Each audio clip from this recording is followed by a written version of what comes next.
Porque aquele que jura proteger o governante é muitas vezes o primeiro a cravar-lhe uma faca nas costas.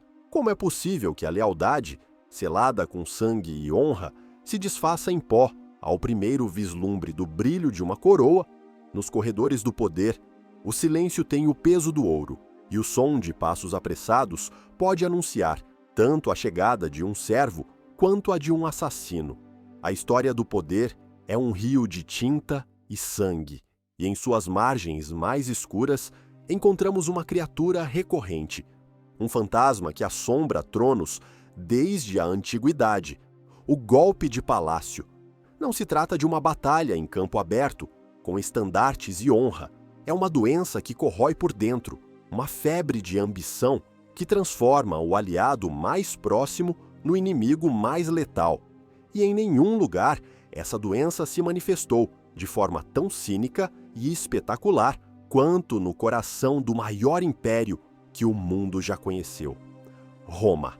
O nome evoca imagens de legiões, aquedutos e leis, mas sob a púrpura imperial escondia-se um segredo sujo. O poder supremo não era concedido pelos deuses ou pelo Senado, mas leiloado como gado no mercado. E os leiloeiros eram os homens que juraram morrer pelo imperador, a guarda pretoriana. No ano de 193, o imperador Pertinax, um homem austero que tentou reformar as finanças e a disciplina do império, cometeu um erro fatal. Ele acreditou que a lógica e o dever poderiam conter a ganância. Após apenas 87 dias no poder, ele confrontou seus guardas pretorianos, que exigiam pagamentos exorbitantes. A resposta deles não foi uma negociação, foi uma marcha furiosa em direção ao palácio. Pertinax, corajoso até o fim, enfrentou-o sozinho, desarmado, tentando apelar à sua honra. A honra, no entanto, já havia sido vendida. Uma lança atravessou seu peito e o senhor do mundo caiu em uma poça de seu próprio sangue, assassinado por seus guarda-costas. O que se seguiu foi talvez o momento mais vergonhoso da história romana. Os pretorianos, com os corpos de seus colegas ainda quentes, no pátio do palácio, subiram nas muralhas e anunciaram que o trono do Império Romano estava à venda. Quem pagasse mais, levaria. 2 homens entraram na disputa: o sogro do imperador morto, Sulpiciano, que estava dentro do acampamento, e um senador imensamente rico, Dídio Juliano, que gritava seus lances do lado de fora dos portões.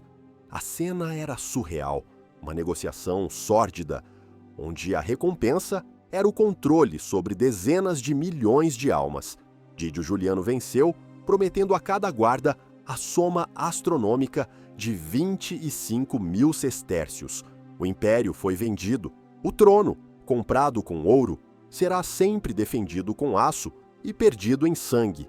O reinado de Dídio Juliano durou apenas 66 dias. Ele comprou o trono, mas não a lealdade. As legiões nas províncias, enojadas com a desonra, marcharam sobre Roma. Os mesmos pretorianos que o colocaram no poder, ao verem os exércitos de Sétimo Severo se aproximando, o abandonaram. Eles negociaram suas próprias vidas em troca da cabeça do imperador que haviam criado. Encontraram-no no palácio, sozinho e aterrorizado. Suas últimas palavras foram um lamento patético. Mas que mal eu fiz? A resposta era simples. Ele acreditou que o poder comprado poderia durar. A adaga do pretoriano se tornou a verdadeira constituição de Roma. Calígula foi apunhalado por seus guardas, cansados de sua loucura. Cláudio foi elevado ao poder por esses mesmos guardas, que o encontraram tremendo atrás de uma cortina. Galba, um imperador efêmero, foi decapitado no fórum porque se recusou a pagar o bônus prometido à sua guarda. Cada imperador que subia ao trono olhava para os rostos de seus protetores e via não a lealdade, mas o reflexo de sua própria mortalidade. O palácio imperial não era uma fortaleza, era uma armadilha dourada. Você seria capaz de dormir em um quarto onde seu guarda-costas pode ser seu carrasco? Cada noite era uma aposta, cada refeição, uma suspeita de veneno, cada elogio, uma possível sentença de morte. O poder absoluto não corrompe apenas, ele aterroriza. O imperador se torna prisioneiro de sua própria guarda, um refém em seu próprio palácio, sabendo que o mesmo juramento que o protege hoje pode ser a justificativa para sua execução amanhã. Essa era a maldição de Roma, a herança sombria dos Césares. As sementes da traição, semeadas com tanta eficiência pelos pretorianos, não morreram com a queda do império no Ocidente. Elas apenas migraram, levadas pelos ventos da história para o leste, para uma nova capital no Bósforo, onde germinariam em um jardim de intrigas tão sofisticado e mortal que faria os leilões de Roma parecerem um jogo de crianças. Quem é mais culpado pela queda de um império? O guarda que vende seu imperador ou o cidadão que permite que o trono tenha um preço? Pense bem. Deixe sua opinião nos comentários. O traidor ou o cúmplice? Queremos saber quem você julgaria com mais rigor. Constantinopla, a nova Roma no Bósforo, uma cidade de cúpulas douradas, teologia complexa e uma crueldade que se tornara uma forma de arte. Se em Roma a adaga do pretoriano era um instrumento rude e direto, em Bizâncio a traição era uma sinfonia complexa, tocada com cordas de seda, veneno e sussurros piedosos. O golpe de palácio não era um acidente, era a própria engrenagem da política, um ritual sangrento que garantia a circulação do poder. Aqui, a lealdade era uma moeda tão volátil quanto a vida de um imperador. Ninguém compreendeu isso melhor do que Basílio, o macedônio, um homem cuja ascensão ao trono é um manual de instruções sobre a mecânica da traição. Vindo do nada, um camponês analfabeto, Basílio usou sua força física e seu charme para se aproximar do imperador Miguel III, conhecido como o Bêbado. Ele se tornou o melhor amigo do imperador, seu companheiro de orgias, seu confidente. Miguel o cobriu de honras e poder, elevando-o de cavalariço a co-imperador. Foi seu maior erro. O poder, uma vez provado, é um veneno para a amizade. Em Bizâncio, um sorriso era apenas uma adaga disfarçada. Basílio começou a ver seu benfeitor não como um amigo, mas como um obstáculo. Ele primeiro convenceu Miguel a assassinar seu tio e principal conselheiro, Bardas, um homem brilhante que era a verdadeira espinha dorsal do império. Com Bardas fora do caminho, Basílio era o homem mais poderoso depois do próprio imperador. E então, na noite de 24 de setembro do ano de 867, a amizade terminou.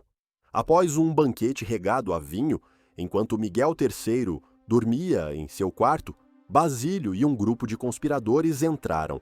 O imperador, bêbado e indefeso, foi massacrado em sua própria cama. O homem que ele havia tirado da lama e colocado em um trono se tornou seu carrasco. Na manhã seguinte, Basílio I, o fundador de uma das dinastias mais longas e gloriosas de Bizâncio, foi aclamado como único imperador. A história, escrita pelos vencedores, o retrataria como um herói que salvou o império de um tirano depravado.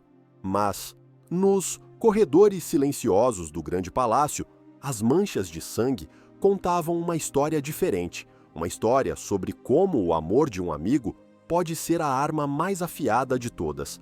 O que leva um homem a destruir aquele que o criou? É a sede de poder, uma força mais forte que a gratidão? A história de Basílio não foi uma exceção, foi a regra. O labirinto bizantino do poder tinha 1000 portas para a morte. A eliminação de rivais era uma ciência. A cegueira era um método popular e terrivelmente eficaz.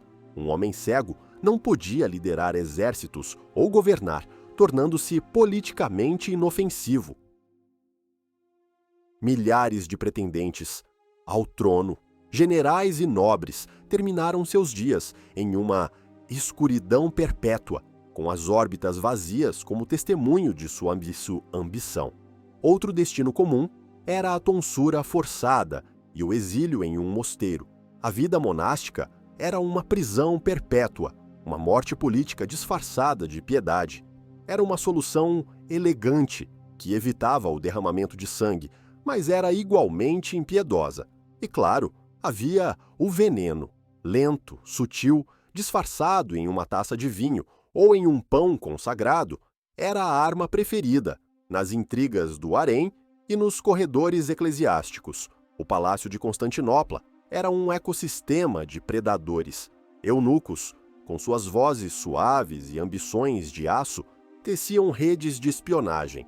Imperatrizes como a temível Irene de Atenas, que não hesitou em cegar e depor seu próprio filho para governar sozinha, mostravam que a crueldade não tinha gênero. Generais vitoriosos, aclamados pelo exército, eram uma ameaça constante, sempre a um passo de marchar sobre a capital e tomar o que consideravam seu por direito. Viver no topo da hierarquia bizantina era caminhar constantemente sobre uma corda bamba, sabendo que um passo em falso significava uma queda em um abismo de dor e esquecimento. A cada sombra, um potencial assassino. A cada aliado, um futuro traidor. O Império Bizantino durou mais de 1000 anos, uma proeza notável. Mas esse milênio foi construído sobre uma fundação de paranoia e assassinatos.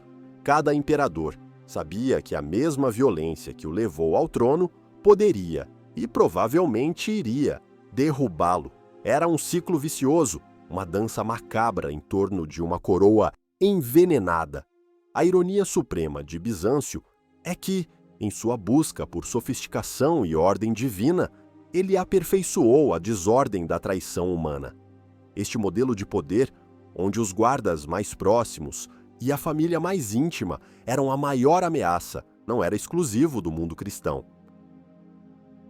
Longe, em outra capital resplandecente, um califa, o comandante dos fiéis, estava prestes a aprender a mesma lição amarga.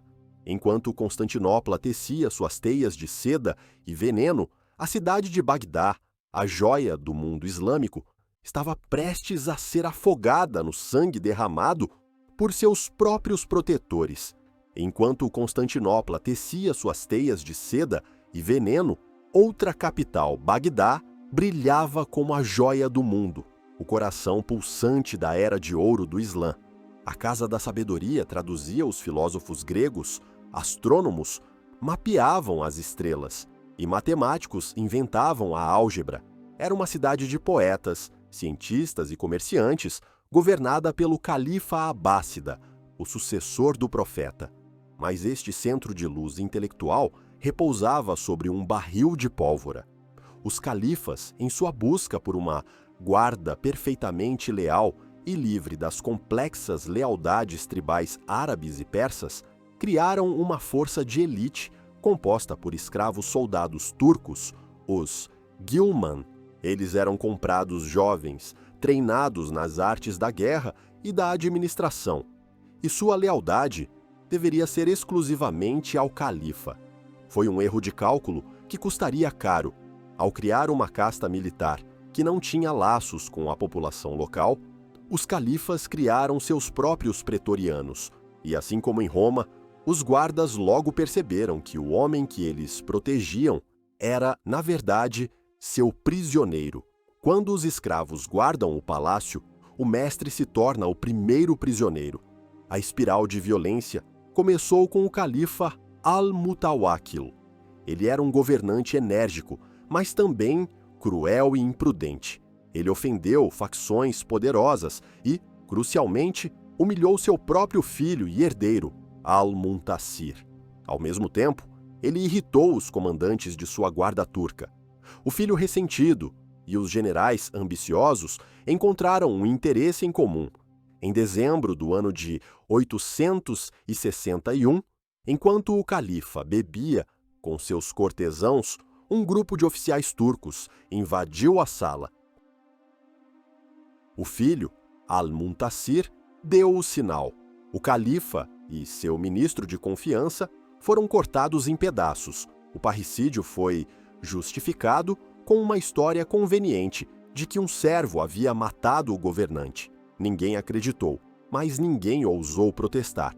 Al-Muntasir subiu ao trono sobre o cadáver de seu pai, mas seu reinado foi curto e atormentado pela culpa. Ele morreu, talvez envenenado, apenas 6 meses depois.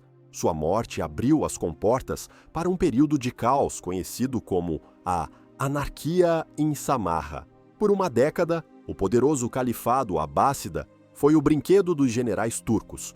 Eles se tornaram os verdadeiros governantes, escolhendo, depondo e assassinando califas à vontade. O ciclo era previsível e brutal. Um califa era colocado no trono. Ele prometia vastas somas de dinheiro às tropas. Se o tesouro estivesse vazio ou se o califa tentasse afirmar alguma autoridade, os guardas se amotinavam. O palácio era invadido. O califa era arrastado de seu trono, espancado, humilhado publicamente. Alguns foram cegados com ferro em brasa, outros deixados para morrer de sede sob o sol escaldante, outros simplesmente decapitados. O califa Al-Musta'in, após ser deposto, foi executado enquanto rezava. Seu sucessor, Al-Mu'taz, foi trancado em uma sala e deixado para morrer de fome. Em um período de 10 anos, 4 califas foram violentamente assassinados por seus próprios guardas. A capital do mundo islâmico, a cidade das 1001 noites, tornou-se um palco para o terror e a instabilidade. A autoridade do califado se desintegrou. As províncias começaram a se separar. A Era de Ouro, construída sobre séculos de conquistas e cultura, começou a desmoronar por dentro, corroída pela mesma força que deveria protegê-la. Por que um sistema aparentemente tão poderoso se revelou tão frágil?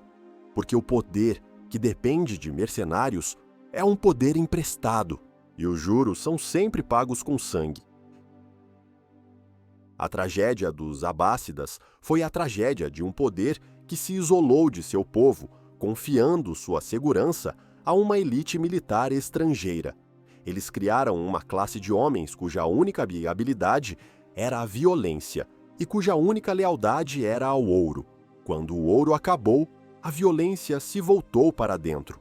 Bagdá, a cidade da paz, aprendeu da maneira mais difícil que não há paz quando os lobos guardam as ovelhas. O palácio do califa, com seus jardins e fontes, tornou-se uma prisão dourada, muito parecida com o palácio dos Césares em Roma ou dos Basileus em Constantinopla. A geografia mudava, a religião mudava, a cultura mudava, mas a mecânica do golpe permanecia assustadoramente a mesma.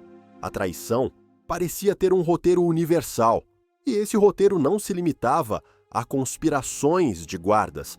Às vezes, o veneno mais potente era encontrado nos laços de sangue. Em uma ilha chuvosa, no norte da Europa, uma luta pelo trono estava prestes a começar, não entre um governante e sua guarda, mas dentro de uma única família, transformando primos e irmãos nos mais implacáveis dos inimigos. A Guerra das Rosas estava chegando. A Inglaterra do século XV era um lugar sombrio, uma terra exausta por décadas de guerra contra a França e agora prestes a mergulhar em uma guerra contra si mesma. A chamada Guerra das Duas Rosas não foi uma única guerra, mas uma série de vinganças sangrentas entre duas ramificações da mesma família real, os Lancaster e os York. Foi um conflito onde as batalhas nos campos enlameados eram apenas o prelúdio para os assassinatos nos corredores frios dos castelos. A coroa da Inglaterra tornou-se um prêmio mortal, passado de um lado para o outro através de traições, execuções e golpes de palácio. O império é construído sobre os ossos dos inimigos, mas sempre desmorona pela traição dos amigos. E neste caso, Os amigos e inimigos eram parentes de sangue. O conflito era um carrossel macabro de poder. Reis eram depostos, presos e assassinados. Herdeiros eram mortos em batalha ou executados sumariamente. A lealdade era uma mercadoria rara e a vida barata. Neste cenário de ambição e crueldade, emergiu uma figura que se tornaria o arquétipo do usurpador. Ricardo, Duque de Gloucester, o homem que a história conheceria como Ricardo III. Quando seu irmão, o rei Eduardo IV, morreu subitamente no ano de 1483, o trono deveria passar para seu filho de 12 anos, Eduardo V. Ricardo foi nomeado Lorde Protetor do jovem rei. Sua função era proteger o menino e o reino. Mas o poder, como sempre, tem um efeito corrosivo sobre o dever. Ricardo agiu com a velocidade e a precisão de uma víbora. Primeiro, ele interceptou o jovem rei a caminho de Londres, prendendo seus guardiões e isolando o sobrinho. Depois, ele convenceu a rainha viúva a entregar seu segundo filho, o pequeno Ricardo, de 9 anos, alegando que ele faria companhia ao irmão na Torre de Londres, que na época era tanto uma residência real quanto uma prisão. Com os dois príncipes sob seu controle, o caminho estava livre. Usando propaganda e intimidação, ele declarou os filhos de seu irmão ilegítimos. O parlamento, aterrorizado, ofereceu-lhe a coroa. Ricardo, Duque de Gloucester, tornou-se o rei Ricardo III.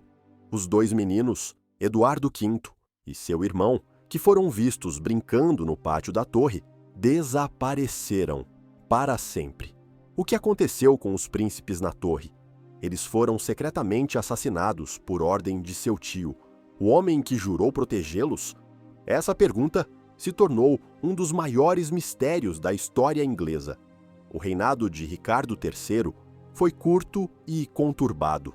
Ele era um administrador capaz e um legislador justo, mas a mancha de sangue em sua ascensão ao trono nunca desapareceu. A suspeita do assassinato de seus sobrinhos pairava sobre ele como uma mortalha. A nobreza, que o ajudou a tomar o poder, começou a conspirar contra ele. O homem que subiu ao trono pela traição agora via traidores em toda parte. Ele vivia em um estado de paranoia constante, o destino de todo usurpador. Você seria capaz de sacrificar sua família pela chance de reinar, sabendo que o fantasma de sua traição o assombraria para sempre? Ricardo descobriu que o peso de uma coroa manchada de sangue é insuportável. A oposição se uniu em torno de um pretendente distante, Henrique Tudor, um exilado, que representava a causa dos Lancaster. No ano de 1485, apenas 2 anos após tomar o poder, Ricardo enfrentou Henrique na Batalha de Bosworth Field. Em um ato de coragem desesperada, Ricardo liderou uma carga de cavalaria diretamente contra Henrique, tentando terminar a guerra com um único golpe. Ele foi cercado e derrubado de seu cavalo. A lenda diz que suas últimas palavras foram um grito de angústia. Um cavalo, meu reino por um cavalo. Ele morreu lutando, o último rei inglês a morrer em batalha. A coroa, encontrada em um arbusto, foi colocada na cabeça de Henrique Tudor, que se tornou Henrique VII, encerrando a Guerra das Rosas e fundando uma nova dinastia. O golpe de palácio de Ricardo, tão cuidadosamente planejado, levou-o não à glória, mas à morte em um campo lamacento. A violência que ele usou para tomar o poder acabou por consumi-lo. A lição era clara: o trono conquistado pela espada só pode ser mantido pela espada, e sempre haverá alguém com uma espada mais afiada. Essa lógica brutal, a de que a violência preventiva é a única garantia de segurança, seria levada ao seu extremo mais terrível em outro império, um império onde o assassinato de irmãos não era um crime, mas uma lei de Estado. A figura de Ricardo III nos assombra há séculos. Ele foi o monstro cruel, descrito por Shakespeare, um tirano que matou seus próprios sobrinhos, ou foi vítima da propaganda de seus inimigos? Diga-nos o que você pensa. Escreva nos comentários, Ricardo vilão ou Ricardo vítima. Queremos ler qual versão da história você escolhe acreditar. No coração do poderoso Império Otomano, em Istambul, o Palácio de Topkapi era um mundo à parte, um labirinto de pátios, quiosques e haréns, onde o destino de milhões era decidido. Aqui a luta pela sobrevivência era mais brutal e a lógica do poder mais nua do que em qualquer outro lugar. Os sultões otomanos, observando as guerras civis que quase destruíram seu império em seus primórdios, chegaram a uma solução terrível e pragmática para o problema da sucessão e dos golpes de Estado. O sultão Mehmed, o Conquistador, o mesmo que tomou Constantinopla, formalizou essa solução em sua lei. A Lei de Fatih, como ficou conhecida, era assustadoramente simples. Qualquer um de meus filhos, a quem Deus conceder o sultanato, é apropriado que ele execute seus irmãos em nome da ordem mundial. O fratricídio foi legalizado. Não era mais um ato de traição, mas um dever de Estado. O objetivo era nobre: evitar guerras civis que poderiam destruir o império. O resultado foi um banho de sangue ritualístico a cada nova sucessão. O poder, que teme a traição, acaba por devorar a si mesmo. A ascensão de um novo sultão era um momento de terror para a família imperial. Assim que a notícia da morte do sultão anterior se espalhava, começava uma corrida desesperada. O filho mais velho, ou aquele que estivesse mais perto da capital, tentaria chegar primeiro ao palácio e garantir o trono. Uma vez no poder, sua primeira ordem era quase sempre a mesma: enviar os carrascos para os aposentos de seus irmãos. Esses carrascos eram frequentemente surdos-mudos, para que não pudessem ouvir os apelos por misericórdia nem revelar segredos. A arma tradicional era um cordão de seda, pois era considerado uma ofensa derramar o sangue real. Crianças, bebês no berço, jovens príncipes, todos eram estrangulados em nome da estabilidade. Mehmed III, ao assumir o trono no ano de 1595, ordenou a execução de seus 19 irmãos.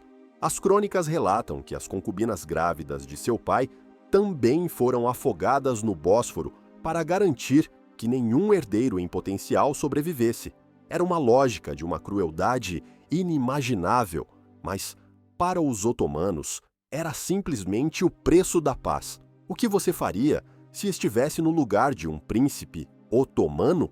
Você mataria seus irmãos para garantir a paz do império e sua própria sobrevivência, ou se recusaria, sabendo que sua hesitação poderia significar sua própria morte e uma guerra civil? O harém do sultão, muitas vezes visto no Ocidente como um lugar de prazeres exóticos, era, na verdade, o centro nevrálgico da política otomana e um ninho de conspirações mortais.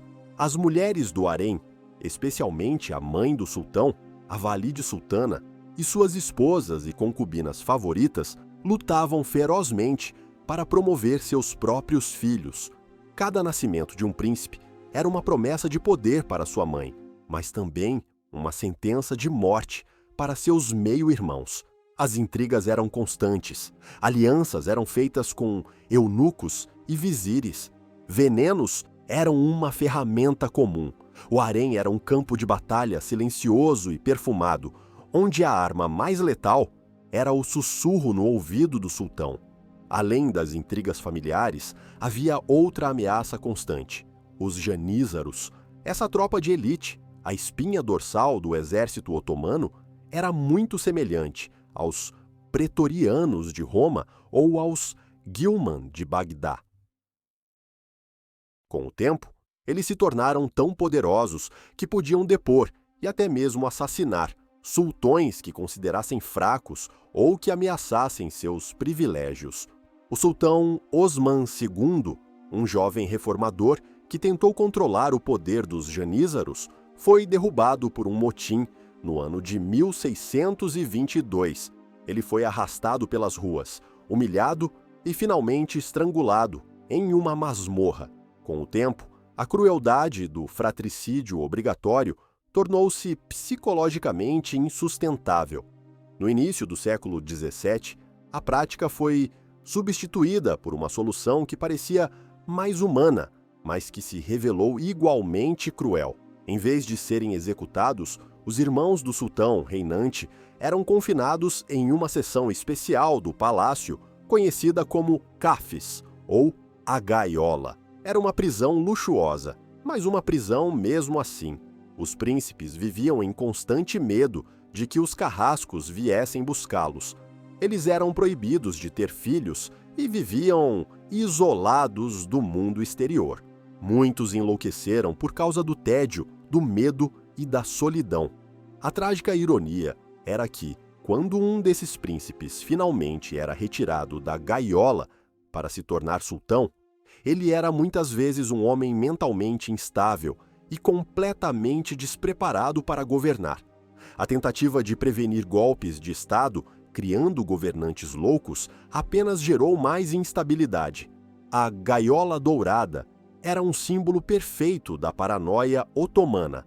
Para proteger o trono, o sistema destruía os homens que deveriam ocupá-lo.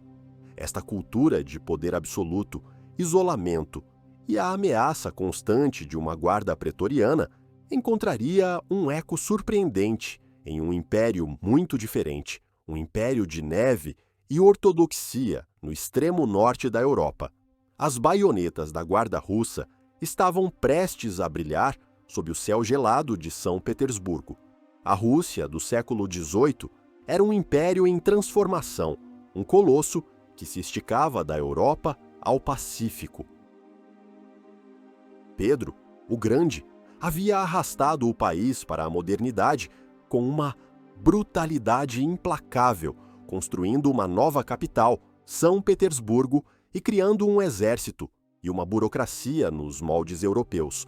Mas ao quebrar as antigas tradições de sucessão, ele inadvertidamente criou um vácuo de poder, e nesse vácuo, uma força se ergueu para se tornar o árbitro do destino da Rússia, a Guarda Imperial. Criada por Pedro como a elite do exército, os regimentos da Guarda, Preobrazhensky, Semenovsky, Ismailovsky, tornaram-se os pretorianos de São Petersburgo. Eram eles que decidiam quem sentaria no trono. O século XVIII, na Rússia, não foi uma época de leis de sucessão, foi a época das revoluções de palácio, uma era onde a coroa era conquistada, não por direito de primogenitura, mas com o tilintar das baionetas da guarda. A nobreza de serviço, concentrada nos quartéis da capital, percebeu que tinha o poder de criar e destruir monarcas. E eles usaram esse poder repetidamente.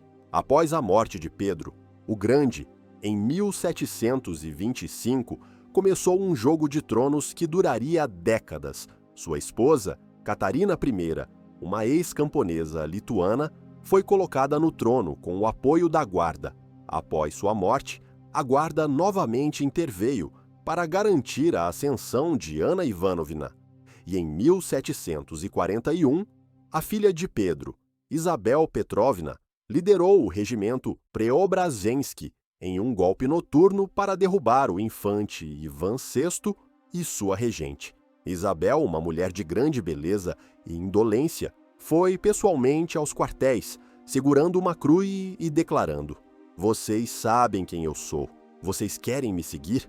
Os guardas, muitos dos quais a viam como a herdeira legítima de Pedro, a aclamaram e marcharam com ela para o palácio de inverno, prendendo a família governante sem derramar uma gota de sangue.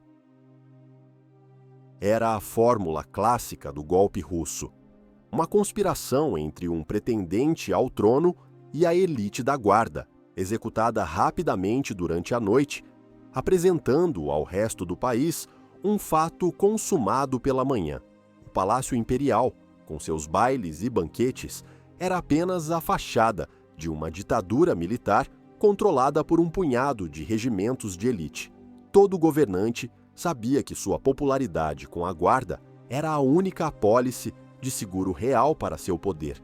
O clímax desta era chegou com o golpe mais famoso de todos, o que levou ao poder a mulher que se tornaria Catarina, a Grande.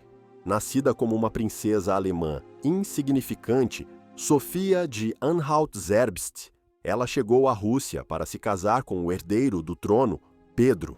O casamento foi um desastre. Pedro era imaturo, instável e abertamente pró-prussiano, o que ofendia profundamente o orgulho nacional russo, especialmente entre os militares. Catarina, por outro lado, era inteligente, ambiciosa e fez questão de aprender russo, converter-se à fé ortodoxa e cultivar o apoio da guarda e da nobreza. Ela se tornou mais russa do que o próprio herdeiro do trono. Quando a imperatriz Isabel morreu e Pedro se tornou o imperador Pedro III em 1762, a situação se tornou insustentável. Suas políticas desastrosas e seu comportamento errático alienaram todos os setores da sociedade russa. A conspiração em torno de Catarina começou a tomar forma. Seus amantes, os irmãos Orlov, eram figuras influentes na guarda. O poder não é dado, é tomado. E Catarina estava pronta para tomar o que acreditava ser seu. Na noite de 28 de junho de 1762, a conspiração foi acionada. Alexei Orlov acordou Catarina em seu palácio nos arredores da cidade e disse a frase que mudaria a história russa: "É hora de reinar". Ela foi levada para os quartéis do regimento Ismailovsky, onde foi aclamada imperatriz. Rapidamente, outros regimentos se juntaram a ela. A marcha sobre o Palácio de Inverno foi triunfal. O clero e os altos funcionários do Estado juraram lealdade à nova governante. Tudo aconteceu com uma velocidade estonteante e sem derramamento de sangue na capital. Pedro III, que estava em sua residência de Oranienbaum, ficou paralisado pela indecisão. Quando finalmente percebeu a dimensão do golpe, já era tarde demais. Ele foi preso e forçado a assinar sua abdicação. Poucos dias depois, ele foi morto em circunstâncias misteriosas em uma propriedade rural chamada Ropcha, provavelmente estrangulado por Alexei Orlov e seus cúmplices. A versão oficial foi que ele morreu de cólica hemorroidal, uma explicação que ninguém levou a sério. Catarina, a Grande, iniciou seu longo e glorioso reinado com o sangue de seu marido nas mãos. O brilho da era galante e do iluminismo na Rússia não podia esconder a verdade sombria de sua fundação, o aço frio das baionetas da guarda.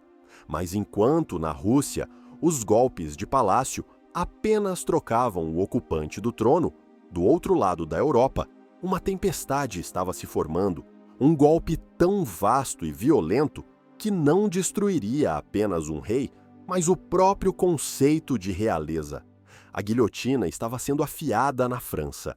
A França do final do século XVIII era um paradoxo. Na superfície, era o centro cultural e intelectual da Europa, o berço do iluminismo. O Palácio de Versalhes, com seus jardins geométricos e salões espelhados, era o símbolo de uma monarquia absoluta, que parecia eterna e ordenada por Deus. Mas sob o brilho da corte, o reino estava apodrecendo. Anos de guerras dispendiosas, uma estrutura tributária injusta, que isentava a nobreza e o clero, e uma série de más colheitas criaram uma onda de descontentamento popular que estava prestes a se transformar em um tsunami.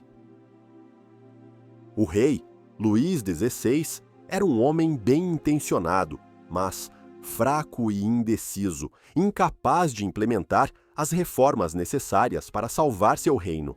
A crise não era mais sobre finanças, era sobre o próprio direito de um homem governar milhões. O que começou como um pedido de reforma logo se tornaria o maior e mais sangrento golpe de Estado da história. Um golpe que não visava apenas o rei, mas a própria ideia de monarquia. A Revolução Francesa estava chegando. A primeira rachadura na muralha do antigo regime veio em 14 de julho de 1789, com a tomada da Bastilha.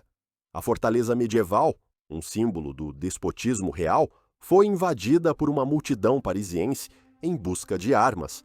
O evento em si teve pouca importância militar, mas seu impacto simbólico foi cataclísmico. Mostrou que o poder real não era mais absoluto e que o povo de Paris era uma força a ser temida.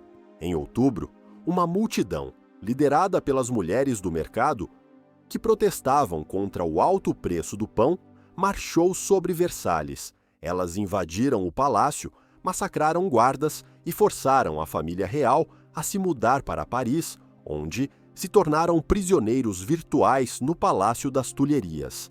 O rei não era mais o monarca absoluto, era um refém da Revolução. O ponto sem retorno veio em junho de 1791, com a desastrosa fuga para Varennes. A família real tentou escapar de Paris para se juntar a tropas leais na fronteira, mas foi reconhecida e capturada. A tentativa de fuga destruiu qualquer confiança que o povo ainda tinha no rei. Ele não era mais visto como um pai para seu povo, mas como um traidor que tentou conspirar com potências estrangeiras para esmagar a Revolução. A partir desse momento, os acontecimentos se precipitaram em direção à tragédia. A guerra eclodiu entre a França revolucionária e as monarquias da Áustria e da Prússia. A paranoia e a raiva em Paris atingiram o ponto de ebulição. Em 10 de agosto de 1792, ocorreu o golpe final contra a monarquia. Uma multidão enfurecida, apoiada por unidades da Guarda Nacional, atacou o Palácio das Tulherias. A defesa do palácio estava a cargo da Guarda Suíça, mercenários leais ao rei. A batalha foi feroz e sangrententa. Os suíços lutaram com bravura desesperada, mas foram massacrados. O rei e sua família buscaram refúgio na Assembleia Legislativa, mas era tarde demais. A monarquia foi suspensa. A família real foi aprisionada na Torre do Templo. O luxo despreocupado de Versalhes havia se transformado na fúria sangrenta das ruas de Paris.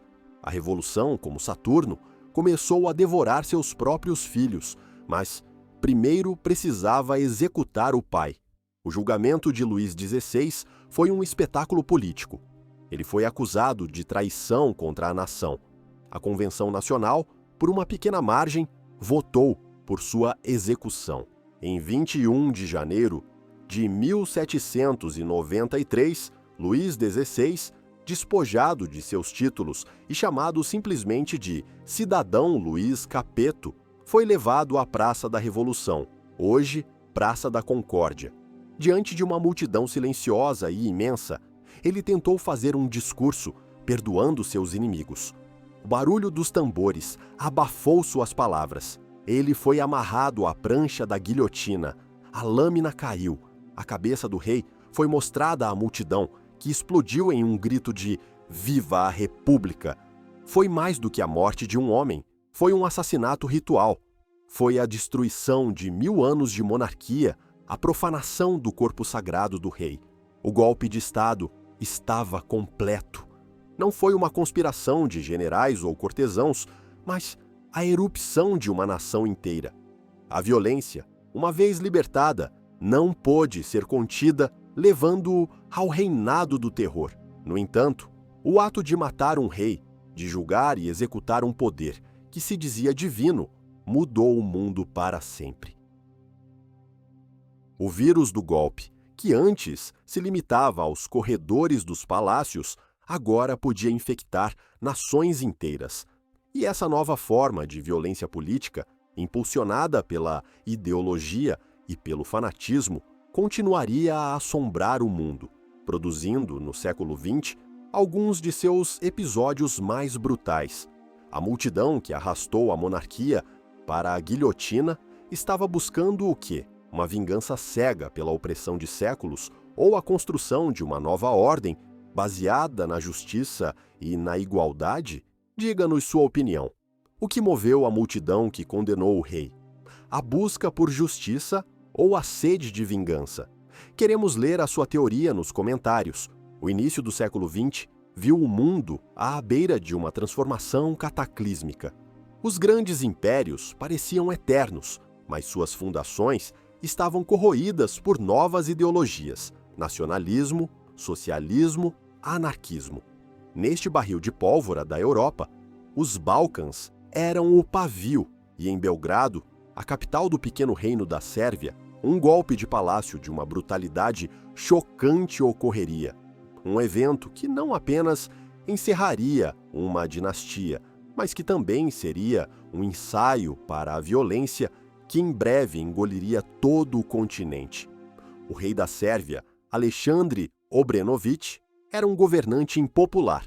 Autoritário e errático, ele alienou o corpo de oficiais do exército e chocou a nação ao se casar com Draga Mašin, uma viúva mais velha, com um passado considerado duvidoso e sem a capacidade de lhe dar um herdeiro. A frustração política e o ressentimento pessoal se fundiram em uma conspiração mortal, uma sociedade secreta de oficiais que mais tarde seria conhecida como a Mão Negra, começou a planejar a remoção do casal real. O que eles planejavam não era uma deposição pacífica, era um extermínio. A noite escolhida foi a de 29 de maio do ano de 1903, segundo o calendário juliano, então em uso na Sérvia. O plano era meticuloso. Os conspiradores, liderados pelo capitão Dragutin Dmitrievich, apelidado de Apis, neutralizaram as unidades leais ao rei e cercaram o Palácio Real. Pouco depois da meia-noite, o ataque começou. Os portões do palácio foram explodidos com dinamite. Seguiu-se um tiroteio confuso e desesperado nos corredores escuros entre os atacantes e a pequena guarda do palácio. Os conspiradores, bêbados e tomados por um fervor assassino, subiram as escadas, invadindo os aposentos reais. Para seu espanto, o quarto estava vazio. O rei e a rainha haviam desaparecido. Começou então uma busca macabra e frenética que durou quase 2 horas. Os oficiais, enfurecidos, quebraram móveis, rasgaram cortinas e apunhalaram os colchões com suas espadas. Eles não conseguiam encontrar o casal real em lugar nenhum. A tensão aumentava. O fracasso do golpe poderia significar a execução de todos eles pela manhã. Você consegue imaginar o terror do rei e da rainha, escondidos em algum lugar do palácio, ouvindo os passos e os gritos de seus assassinos se aproximando? Finalmente, um dos conspiradores notou que o rei, antes de fugir, havia fechado a porta de um esconderijo secreto, um pequeno armário embutido no seu quarto. Ao baterem na parede, ouviram um som oco. Eles exigiram que o rei abrisse. Após alguns momentos de silêncio aterrorizado, a porta se abriu. O rei Alexandre apareceu, vestido apenas com uma camisa de noite. A rainha Draga estava atrás dele. O que se seguiu foi uma explosão de violência selvagem. O casal real foi fuzilado a queima-roupa com dezenas de tiros de revólver. Não satisfeitos, os oficiais atacaram os corpos com suas espadas, mutilando-os de forma horrível. A rainha foi particularmente alvo de sua fúria. Em um ato final de profanação, os corpos nus e ensanguentados do rei e da rainha foram arrastados e jogados da sacada do palácio para o jardim abaixo, onde permaneceram expostos ao amanhecer. A cena chocou a Europa. Era uma regressão à barbárie, um ato de crueldade que parecia pertencer a uma era mais sombria. O golpe de maio aniquilou a dinastia Obrenović e levou ao poder uma dinastia rival, os Karađorđević, mas sua brutalidade deixou uma cicatriz profunda. A organização Mão Negra, que executou o golpe, continuaria a ser uma força sombria na política sérvia e seria a mão de um de seus membros que 11 anos depois, em Sarajevo, assassinaria o arquiduque Franz Ferdinand, acendendo a faísca da Primeira Guerra Mundial. O golpe de palácio em Belgrado foi um presságio, um vislumbre do inferno que estava por vir. Ele mostrou que, mesmo na era moderna, a luta pelo poder podia regredir à sua forma mais primitiva e sangrenta. No entanto, o século XX também veria o surgimento de uma nova forma de golpe, uma que não dependia da brutalidade da espada, mas da precisão cirúrgica de uma operação militar. O sangue seria substituído pela pressão psicológica, e a queda de um rei poderia acontecer com um silêncio perturbador. Após a carnificina de 2 guerras mundiais, o mundo mudou. A tecnologia e a comunicação de massa transformaram a natureza do poder e, consequentemente, a arte do golpe de Estado. A adaga na escuridão e o veneno na taça foram substituídos por transmissões de rádio, controle sobre o Estado-Maior e tanques cercando edifícios governamentais.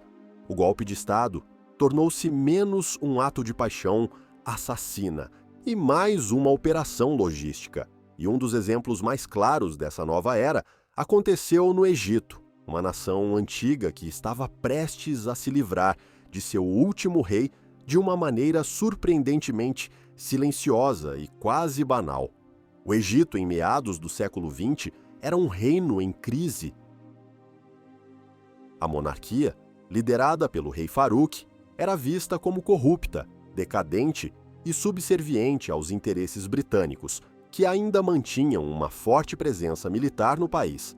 A derrota humilhante na guerra de 1948 contra o recém-criado Estado de Israel foi a gota d'água para muitos no exército egípcio, que se sentiram traídos por uma liderança incompetente e corrupta. Uma monarquia que perde a guerra e o respeito está assinando sua própria sentença de morte. Nas sombras, um grupo de jovens oficiais nacionalistas, conhecido como o Movimento dos Oficiais Livres, estava planejando tomar o poder. Liderados por uma figura carismática e estratégica, Gamal Abdel Nasser, eles representavam uma nova geração de egípcios que ansiava por independência, modernização e dignidade nacional. Eles não eram movidos pela ambição pessoal de se sentarem no trono, mas por uma visão ideológica para o futuro de seu país. Seu plano era ousado, mas executado com uma precisão impressionante. Na noite de 22 para 23 de julho do ano de 1952, a operação foi posta em marcha. Unidades do exército, sob o comando dos oficiais livres, tomaram o controle de pontos estratégicos no Cairo: o quartel-general do exército, a central telefônica, a estação de rádio. Tudo foi feito de forma rápida e com um mínimo de violência. A maioria dos soldados e da população não tinha ideia do que estava acontecendo até a manhã seguinte. Às 7h30 da manhã, um dos conspiradores, Anwar Sadat, futuro presidente do Egito, leu um comunicado na rádio, anunciando que o exército havia agido para limpar o país da corrupção e da instabilidade. O golpe foi apresentado não como uma tomada de poder, mas como um ato de purificação nacional. O rei Farouk estava em seu palácio de verão em Alexandria quando a notícia chegou. Inicialmente, ele acreditou que poderia resistir. Mas logo ficou claro que o exército inteiro estava contra ele. O palácio foi cercado. Não houve um ataque sangrento.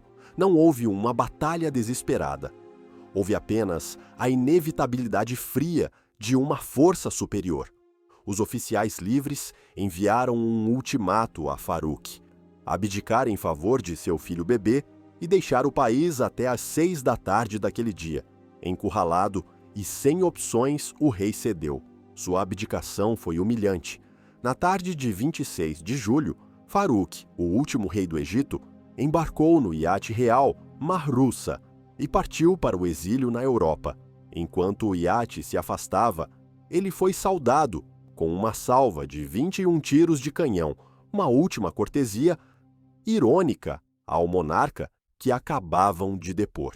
O golpe de 1952 foi, notavelmente, sem derramamento de sangue. A monarquia que havia governado o Egito por 150 anos desmoronou em questão de horas, com pouco mais do que alguns telefonemas e a movimentação de tropas. Foi a prova de que, no mundo moderno, o poder não reside necessariamente na pessoa do rei, mas na estrutura de comando do Estado. Quem controla o exército, a comunicação e a burocracia controla a nação. A era das conspirações de Alcova havia dado lugar à era dos golpes tecnocráticos. No entanto, a ausência de sangue não significava a ausência de drama.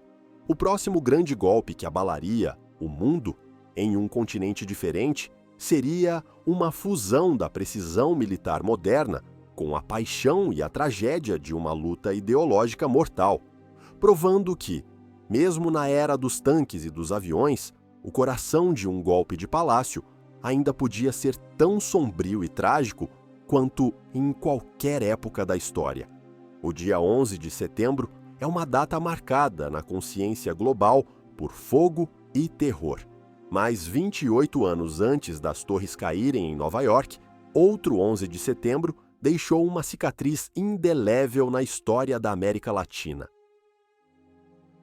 Em Santiago, Chile, no ano de 1973, um golpe de Estado, de uma ferocidade e consequências dramáticas, se desenrolou não apenas para derrubar um presidente, mas para esmagar um experimento político único. Foi o último grande golpe de palácio do século XX, uma tragédia onde as ideologias da Guerra Fria se chocaram com a força de tanques e caças a jato. O Chile, no início dos anos 70, era uma nação profundamente dividida. Em 1970, Salvador Allende, um médico marxista, foi eleito presidente, liderando uma coalizão de partidos de esquerda chamada Unidade Popular. Foi a primeira vez no mundo que um marxista chegou ao poder através de eleições democráticas. Seu programa de nacionalização das indústrias, especialmente as minas de cobre, e de reforma agrária, provocou a fúria da oposição de direita, da elite empresarial e, crucialmente, do governo dos Estados Unidos, que temia o surgimento de outra Cuba em seu hemisfério. A sociedade chilena se polarizou. A crise econômica, agravada pela oposição interna e pela pressão externa, levou a greves, protestos e violência política. O país estava à beira de uma guerra civil. O exército chileno, que tradicionalmente se mantinha fora da política, começou a conspirar. O general Augusto Pinochet, comandante em chefe do exército, que Allende acreditava ser leal, emergiu como o líder do golpe. Na manhã de 11 de setembro, a Marinha tomou o porto de Valparaíso. Em Santiago, tanques e tropas cercaram o Palácio Presidencial La Moneda, um edifício sóbrio que era o símbolo da democracia chilena. Um ultimato foi enviado ao presidente Allende, render-se e receber uma passagem segura para fora do país. Allende recusou. Ele sabia que se render significaria a morte de seu projeto político e uma humilhação que ele não estava disposto a aceitar. Em vez disso, ele decidiu lutar. De dentro do palácio sitiado, usando uma estação de rádio leal, ele fez seu último e comovente discurso ao povo chileno. Com o som de explosões e tiros ao fundo, ele falou sobre sua lealdade ao povo, denunciou a traição dos militares e expressou sua fé no futuro do Chile. Suas palavras finais foram proféticas. Saibam que muito mais cedo do que tarde, de novo se abrirão as grandes alamedas por onde passará o homem, livre, para construir uma sociedade melhor. Viva o Chile! Viva o povo!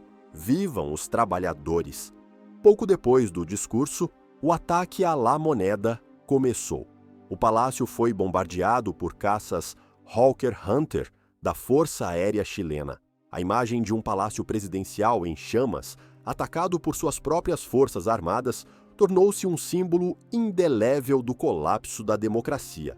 Allende e um pequeno grupo de seus guarda-costas e apoiadores resistiram com as armas que tinham. A luta foi desesperada e sem esperança. Sala por sala, os defensores foram sendo mortos ou capturados. Quando as tropas finalmente invadiram o Salão da Independência, encontraram o presidente Salvador Allende morto. Ele havia tirado a própria vida com um fuzil que lhe fora presenteado por Fidel Castro, cumprindo sua promessa de não se render.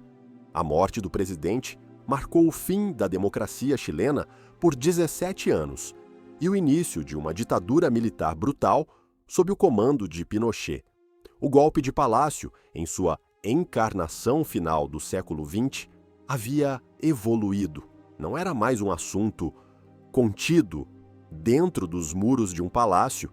Ele se transformara em uma operação militar completa, uma guerra civil em miniatura, travada no coração da capital.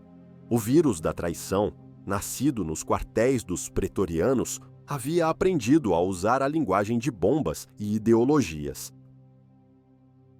De Roma a Santiago, as ferramentas mudaram, da adaga ao caça a jato, mas a essência permaneceu a mesma: a busca implacável pelo poder, a fragilidade da lealdade e a terrível constatação de que, nos corredores do poder, o único preço da derrota é, e sempre será, a aniquilação. A história dos golpes de Palácio é, em última análise, a história de um ciclo interminável, uma maldição que se repete, lembrando-nos que o trono mais alto é sempre o lugar mais perigoso do mundo.